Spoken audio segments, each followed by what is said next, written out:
আপনার হাতের স্মার্টফোনটি কি একদম স্লো হয়ে গেছে? কাজ করতে পারতেছেন না?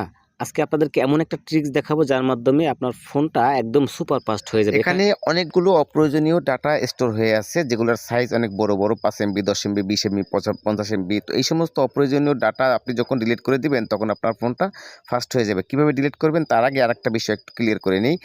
আমাদের ফোনের র্যাম এবং রম এই দুইটা কিন্তু খুবই গুরুত্বপূর্ণ। আপনার র্যাম যদি ফুল হয়ে যায় অতিরিক্ত অ্যাপ ইনস্টল করার কারণে, সেক্ষেত্রে অবশ্যই আপনি অপ্রয়োজনীয় অ্যাপগুলো আনইনস্টল করে দিবেন। তো চলুন দেখিয়ে দিচ্ছি কিভাবে আপনি এটাকে ডিলিট করবেন। তো এজন্য প্রথমে আপনি গুগল ক্রোম ব্রাউজারটা ওপেন করবেন। এরপর উপরের দিকে 3 ডট একটা লাইন দেখতে পাচ্ছেন, এখানে ক্লিক করবেন। তারপর নিচের দিকে দেখতে পাচ্ছেন সেটিংস, এখানে ক্লিক করবেন। এরপর নিচের দিকে আসলে এখানে সাইট সেটিংস একটি অপশন পাবেন, এখানে ক্লিক করবেন। এরপর একদম নিচের দিকে চলে যাবেন।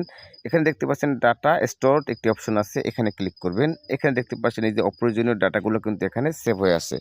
এখান থেকে আপনি সবগুলো সিলেক্ট করে এই যে নিচের দিকে ডিলিট অল ডাটা, এখানে ক্লিক করলে সবগুলো ডিলিট হয়ে গেলে দেখবেন যে আপনার ফোনটা আগের থেকে অনেক বেশি ফাস্ট হয়ে যাবে।